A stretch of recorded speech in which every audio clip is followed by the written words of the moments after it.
वो अभी सब कुछ कोशिश कर रहे हैं। एक कमीशन भी बिठा दो, एक पार्लियामेंट का सेशन भी बुला लो, फिर इस प्रकार के इंटरव्यू भी दे दो, G20 का गुणगान भी करो। ये सब एक साथ वो इसलिए कर रहे हैं कि क्योंकि मेरे ख्याल से अगर वास्तव में देखा जाए तो जनता के बड़े हिस्से में इनके बारे में ओपिनियन जो है वो काफ़ी नकारात्मक है, काफ़ी निगेटिव है। तो वो नए नए तरीके बीजेपी सोच रही है कि कैसे इंडिया अलायंस को पीछे रख के खुद को सामने लाया जाए, और वन नेशन वन इलेक्शन ये उसी का एक तरीका है। और ये वन नेशन वन इलेक्शन ये हमारे फेडरल स्ट्रक्चर को भी थोड़ा सा अपोज करता है, विरोध करता है। हमारा जो संघीय ढांचा है उसके विरोध में खड़ा है।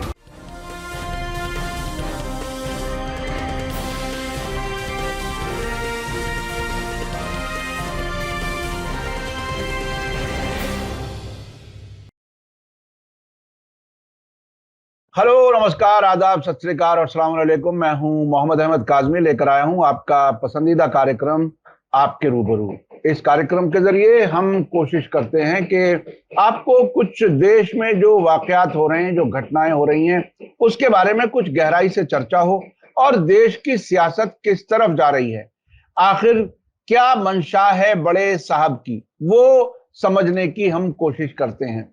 बड़े साहब से आप बिल्कुल समझ चुके होंगे। अभी प्रधानमंत्री नरेंद्र मोदी जी ने शायद इस पूरे 9.5 साल के दौर में पहला इंटरव्यू, जो मुझे याद आता है, पहला इंटरव्यू न्यूज के मुतालिक देश के बारे में, और ये किया है पीटीआई भाषा को, और उसके जो एडिटर हैं विजय जोशी जी, उन्होंने इंटरव्यू लिया है।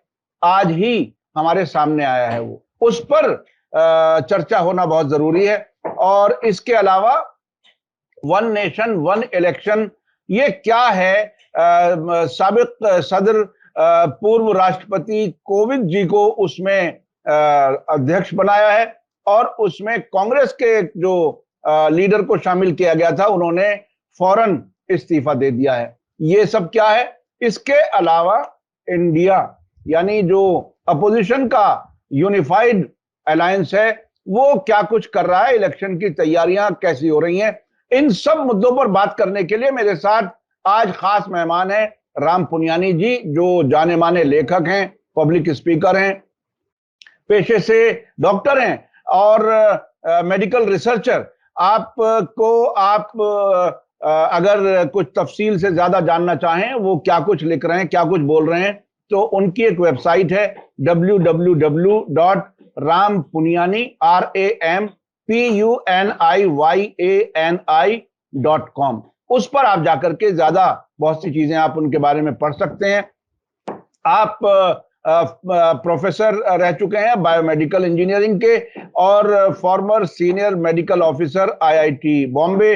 हिंदू फंडामेंटलिज्म के खिलाफ बाकायदा लिखते हैं, और उनको धमकियां दी जा रही थी 2019 में, उसकी पुलिस में रिपोर्ट भी आपने कराई थी। आप इस वक्त प्रेसिडेंट हैं centre for study of society and secularism, और कई अवार्ड भी मिल चुके हैं, नेशनल और इंटरनेशनल। तो आप एक ऐसे भारी भरकम, एक ऐसे तजर्बेकार शख्स की बातें सुनने जा रहे हैं जिसमें आपको बहुत कुछ इंफॉर्मेशन मिलेगी। आखिर तक जरूर देखिएगा। राम पुनियानी जी, वेलकम है आपका मीडिया स्टार वर्ल्ड को, आप समय दे देते हैं। आप ये बताइए कि प्रधानमंत्री जी का जो इंटरव्यू है पीटीआई भाषा के लिए, उसको आप कैसे देख रहे हैं? क्या कुछ ऐसी बात कही? मैंने जो उसकी हेडिंग देखी है, 2 अरब कुशल, 1 अरब भूखे पेट से 2 अरब कुशल हाथ तक। कितनी होशियारी से 1 अरब और 2 अरब का आंकड़ा रखा है। एक आदमी के 2 हाथ, इसलिए 2 हाथ बता दिए जाएं। पेट एक ही होता है एक आदमी का, और 2 हाथ होते हैं, तो दुगना आंकड़ा बहुत आसानी से बताया जा सकता है। आप बताइए, इसे आप कैसे देख रहे हैं? देखिए, ये पहली बात तो प्रधानमंत्री जी ने अगर इंटरव्यू दिया है तो ये बहुत खुशी की बात है, क्योंकि इंटरव्यू उनका तरीका नहीं है। उनका तरीका तो मन की बात करने का है वो पहली बात।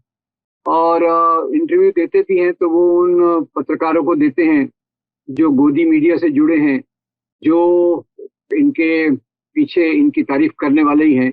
इनके आलोचक पत्रकारों को तो वो इंटरव्यू कभी खैर उन्होंने इंटरव्यू दिए ही नहीं है। एक मुझे याद है, स्मिता प्रकाश को उन्होंने इंटरव्यू दिया था, वो भी उसी प्रकार के इंटरव्यू हैं।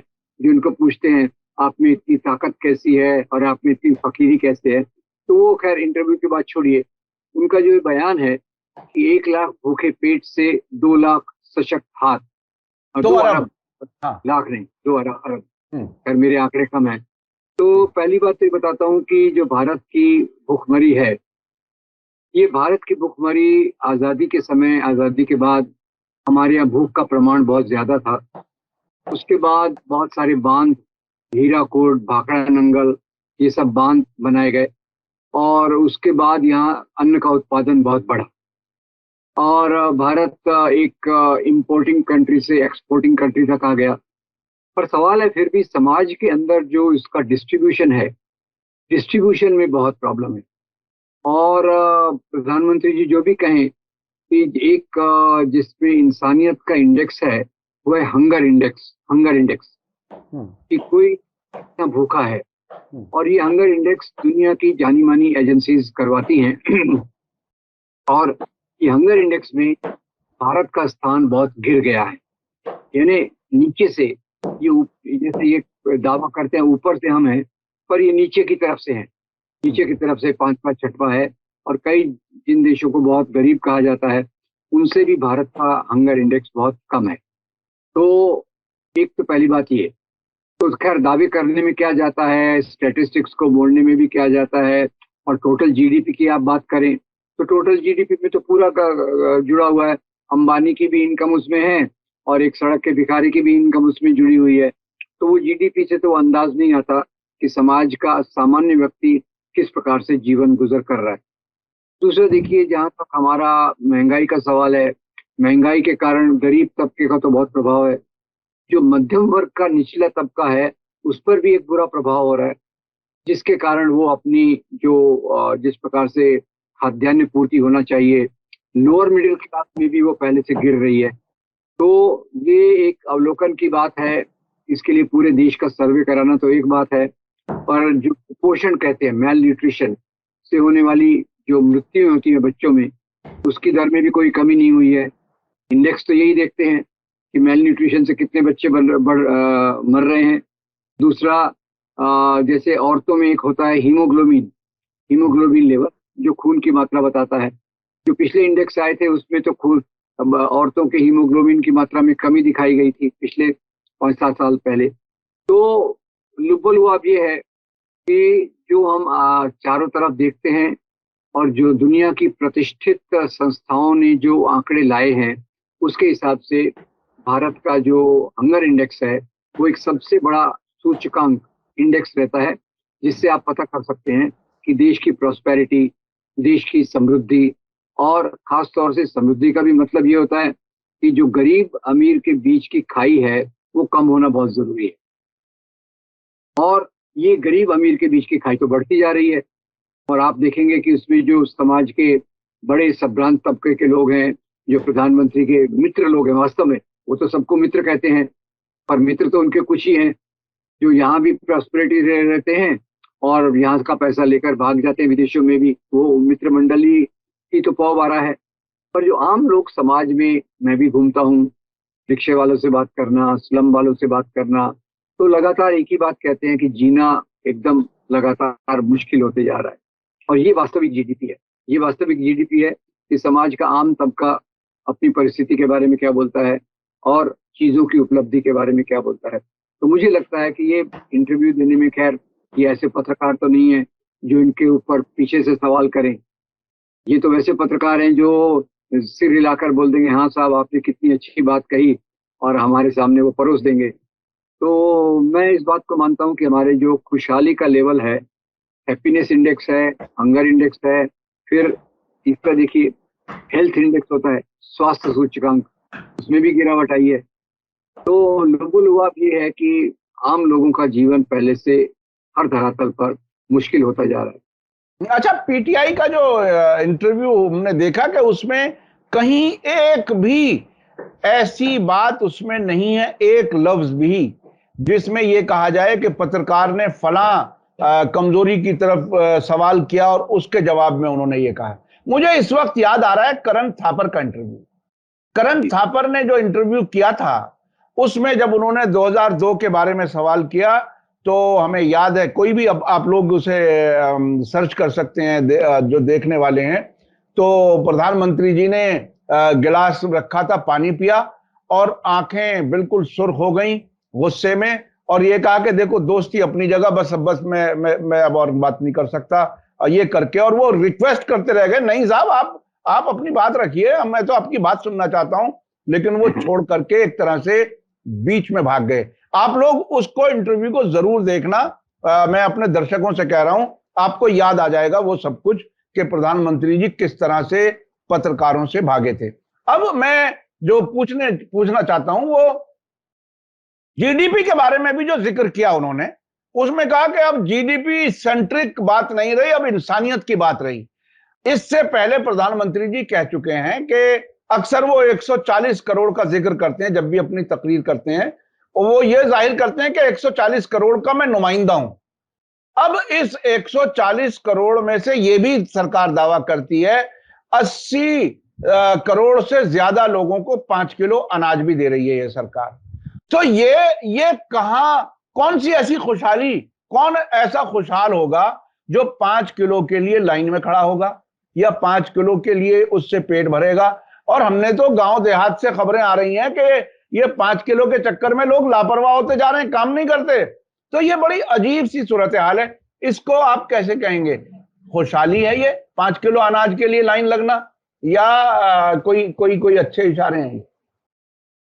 देखिए, 5 किलो अनाज के लिए लाइन में लगना, ये तो बदहाली का हाल है, बदहाली का सूचक है।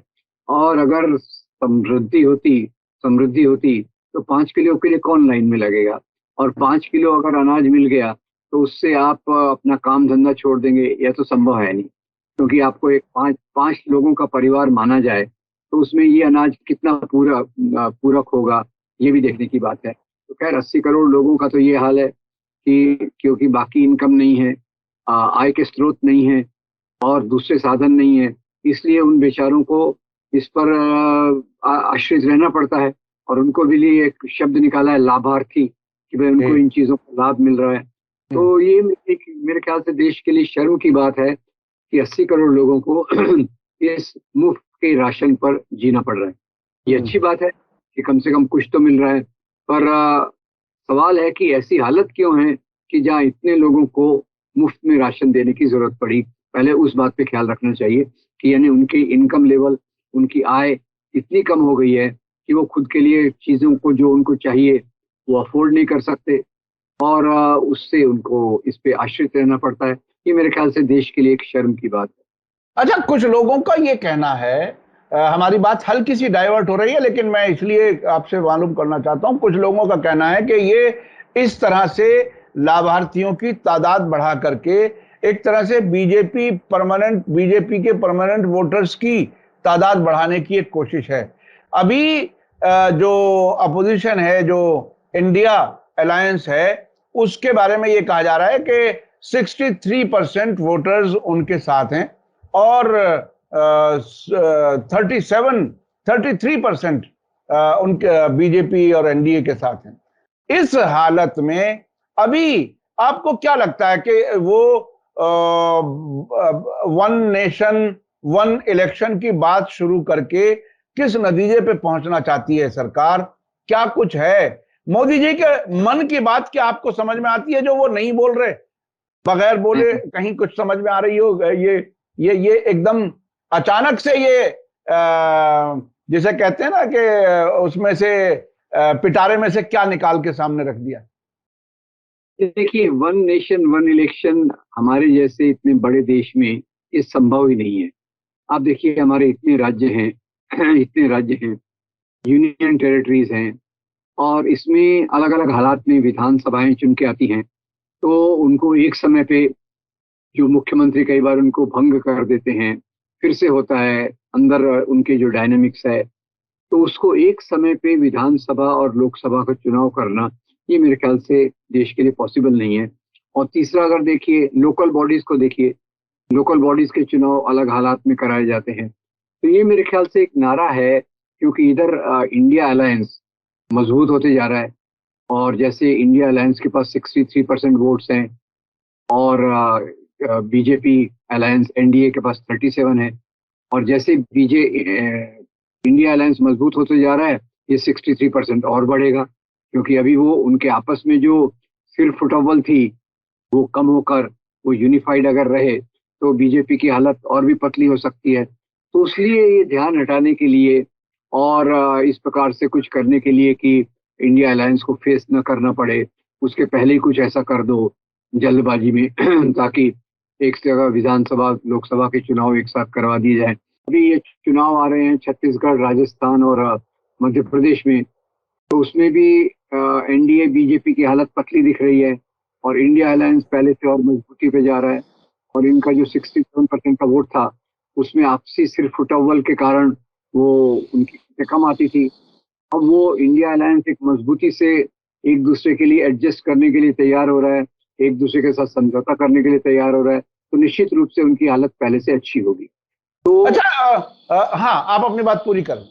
हाँ, तो वो नए नए तरीके बीजेपी सोच रही है कि कैसे इंडिया अलायंस को पीछे रख के खुद को सामने लाया जाए।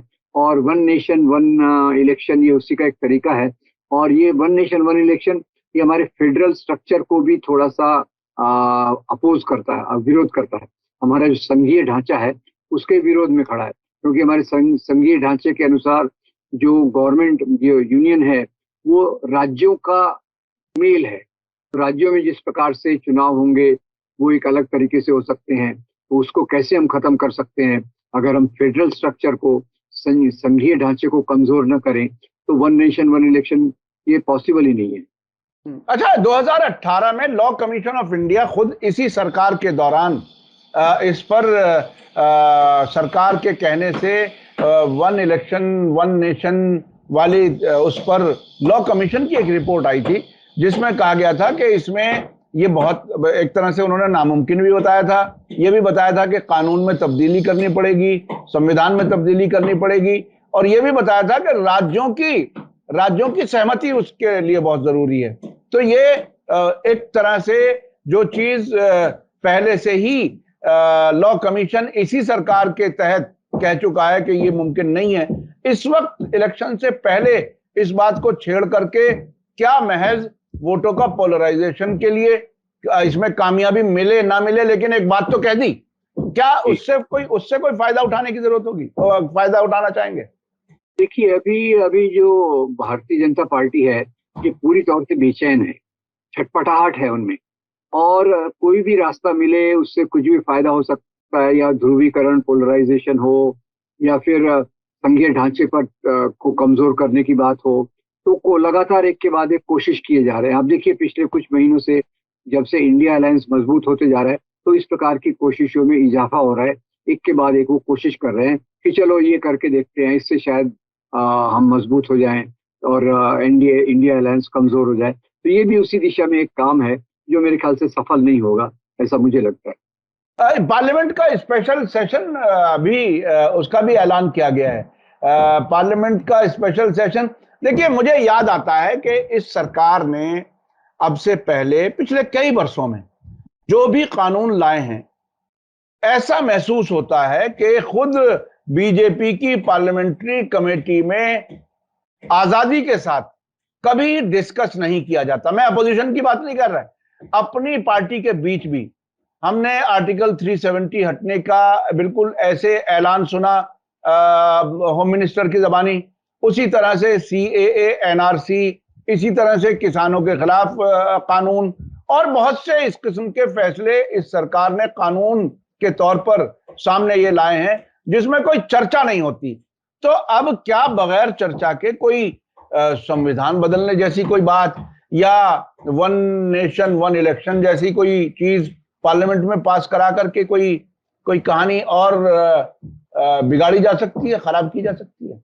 देखिए, पार्लियामेंट में तो इनकी मेजॉरिटी है और राज्यसभा में भी कई दल ऐसे हैं जो यानी फेंस सिटर्स हैं, बाउंड्री पे बैठे हैं, इधर भी टिल्ट हो सकते हैं उधर भी टिल्ट हो सकते हैं। 2-3 ऐसी रीजनल पार्टीज हैं, तो ये उम्मीद करके ऐसा उम्मीद लगाए बैठे होंगे कि शायद चुनाव के पहले 2024 के चुनाव जो ड्यू है उसके पहले ही कोई एक महत्वपूर्ण परिवर्तन ऐसा लाया जाए जिससे चुनाव के तरीके पर बहुत गहरा चोट हो और इनको चुनावी फायदा हो।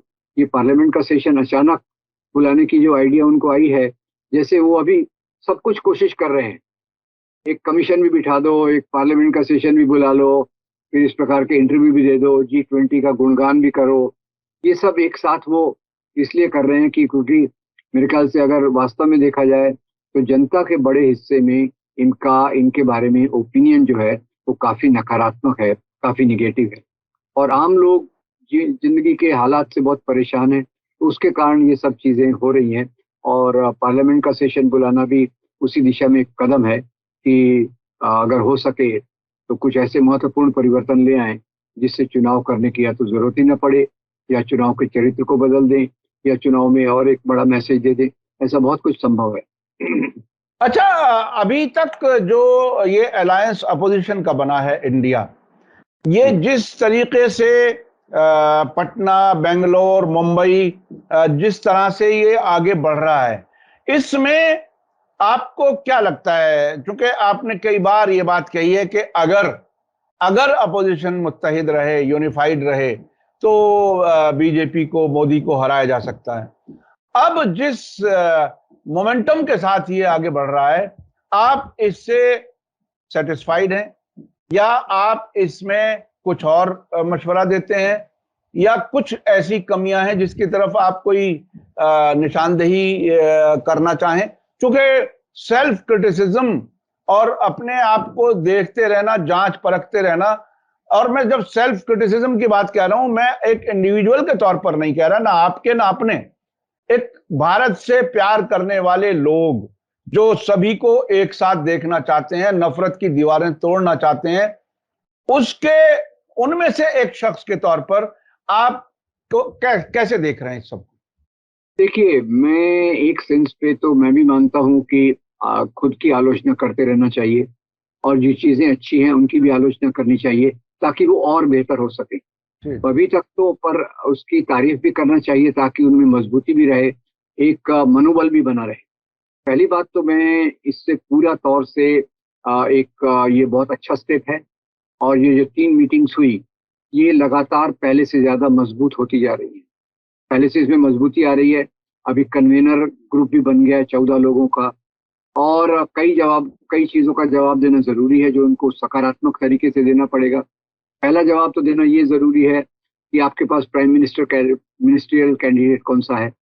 अब क्योंकि बीजेपी की तरफ से मुख्य मुद्दा यही उठा रहा है कि हमारे पास तो मोदी सरी के महान लीडर हैं, वो बहुत पावरफुल लीडर हैं, आपके पास कौन है। तो उसका एक जवाब ढूंढने की जरूरत है और ये बताने की जरूरत है कि लोकतंत्र में चुनाव के पहले प्राइम मिनिस्टर कैंडिडेट की कोई जरूरत नहीं होती है। चुने हुए MP अपने लीडर का चुनाव करते हैं और जो प्राइम मिनिस्टर होता है, ये बात को लोगों तक रेखांकित करना चाहिए। और जो पहले देवेगौड़ा के समय का उदाहरण है और जो इंदर गुजराल के समय का उदाहरण है, वो देने की जरूरत है। ये बताने की जरूरत है कि इंडिया अलायंस के पास प्राइम मिनिस्टर कैंडिडेट की कमी नहीं है। बहुत सारे लोग हैं जो इस कमी को पूरा कर सकते हैं। और मुख्य रूप से प्राइम मिनिस्टर ऐसा नहीं होना चाहिए जो बाकी कैबिनेट मेंबर से बहुत ऊंचा हो। प्राइम मिनिस्टर तो वो होता है जो पूरे कैबिनेट की बात को रिप्रेजेंट करता है, उसका प्रतिनिधित्व करता है।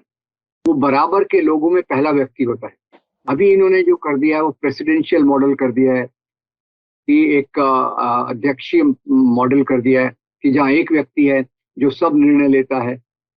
वो उस पे जो उन्होंने मीडिया के माध्यम से इनकी जो छवि को मजबूत किया है, इस बात का सैद्धांतिक विरोध करना जरूरी है कि लोकतंत्र में इस प्रकार से एक लीडर के आधार पे डेमोक्रेसी नहीं चलती।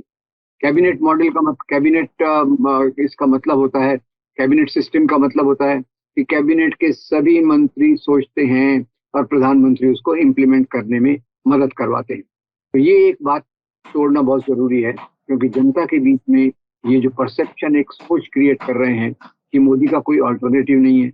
वैसे तो महुआ मोइत्रा ने इसका अच्छा जवाब दिया कि सभी अच्छे हैं मोदी को छोड़कर, वो एक बात है, पर ये बात लोगों तक पहुंचाना जरूरी है। और दूसरा, काशी भाई, इन लोगों को ये जरूरी है कि इनके जो आपसी मतभेद, जिन मुद्दों पर मतभेद हैं, उनमें से कौन से मुद्दों को रेफ्रिजरेटर में रखा जाए और कौन से मुद्दों पर थोड़ी सी चर्चा करके गिव एंड टेक, थोड़ा आपका थोड़ा मेरा करके एक निष्कर्ष पे आना जरूरी है।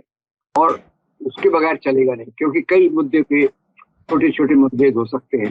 तो ऐसा किया जा सकता है कि अगर मतभेद बहुत बड़े वाले हैं तो हम इलेक्शन के बाद इसको देखेंगे, और जो छोटे में जहां एक दूसरे से कॉम्प्रोमाइज कर सकते हैं तो वो मतभेद वाले मुद्दों को रेखांकित करके, अंडरलाइन करके उसमें एक आम सहमति बनाना इनके लिए जरूरी है। और वो ये दो चीजें मुझे लगता है उनके लिए जरूरी है। और तीसरा जो जरूरी है कि जनता के बीच में, लोगों के बीच में अपने संदेश को ले जाना बहुत जरूरी है। जैसे भारत जोड़ो यात्रा ने एक माहौल बदला था, वैसे इंडिया अलायंस ने भी एक माहौल खड़ा करने की कोशिश करना चाहिए कि देश को एकता की जरूरत है, देश को प्रगति की जरूरत है। हमको बांटने वाले मुद्दों से अलग उठकर राम मंदिर, लव जिहाद, काऊ, बीफ ये मुद्दों से खड़े उठकर रोटी, कपड़ा, मकान, इंडस्ट्री ये मुद्दों पे जोर देना जरूरी है। ये चीजों को लोगों तक ले जाना बहुत जरूरी है, जो मेरे ख्याल से दो चीजें इंडिया अलायंस ने इस मौके पे करना चाहिए।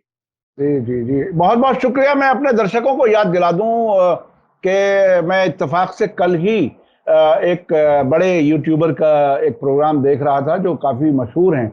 उसमें संजय सिंह जो आम आदमी पार्टी के हैं, वो इस इंडिया अलायंस के स्पोक्स पर्सन में से एक हैं। तो उन्होंने जितने मैच्योरिटी के साथ, हालांकि दिल्ली सरकार के उसमें, दिल्ली के सियासत में कांग्रेस और आम आदमी पार्टी बिल्कुल आमने सामने रहे हैं, लेकिन अब उनके अंदर जो सोबराइटी आई है, जो एकोमोडेटिवनेस आई है, वो महसूस हो रही थी। बॉडी लैंग्वेज पढ़ करके इंसान को बहुत सी चीजें समझ में आती हैं। दूसरी बात, पुनियानी साहब ने याद दिलाया कि अकेले की एक छवि बनाने की कोशिश की गई। मुझे याद है 2014 में, मैं सिर्फ याद दिला रहा हूं अपने दर्शकों को कि 2014 में जब सरकार बनी तो बड़े बड़े अखबारों में यह रिपोर्ट आई कि हर मंत्रालय की फाइलों का फैसला पीएमओ में होगा। वहां पर कुछ अफसरान बैठे हैं गुजरात से पहुंच करके, और हर मिनिस्ट्री के जो बड़े फैसले हैं वो प्रधानमंत्री जी के यहां होंगे। और वो हमने देखा भी मीडिया में भी। अगर किसी आम पत्रकार से 10 सेंट्रल मिनिस्टर्स के नाम पूछ लो कंपटीशन के तौर पर, तो मुझे लगता है 70% लोग भूल जाएंगे, 10 मिनिस्टर्स के नाम नहीं बता पाएंगे, वो सिर्फ मोदी मोदी ही जानते हैं। तो ये ऐसी हालत में देश पहुंच गया, जबकि मिनिस्ट्रियां इसलिए दी जाती थी कि अलग अलग सब लोग अपना अपना दिमाग अप्लाई करें, फैसले लें, और प्रधानमंत्री जी का के एक तरह से अध्यक्षता में सरकार चलती है, ना कि वो अकेले चलाते हैं। बहुत बहुत शुक्रिया राम पुनियानी जी, आपने बहुत ही अहम मुद्दों पर अपनी राय रखी, और दर्शकों को कुछ चीजें याद दिलाते रहना जरूरी होता है, क्योंकि आजकल भुलाने की तैयारी बहुत है और बहुत तरीके हैं भुलाने के। बहुत बहुत शुक्रिया राम पुनियानी जी, हमें आपने समय दिया। इसी के साथ मुझे दीजिए इजाजत। धन्यवाद, शुक्रिया। जय भारत, जय हिंद। मीडिया स्टार वर्ल्ड के और वीडियो देखने के लिए हमारे चैनल को सब्सक्राइब करें और सीधे नोटिफिकेशन पाने के लिए बेल आइकन दबाएं। और अगर हमारी खबर सच्ची और अच्छी लगे तो अपने व्हाट्सएप, इंस्टाग्राम, फेसबुक और ट्विटर अकाउंट पर जरूर शेयर करें।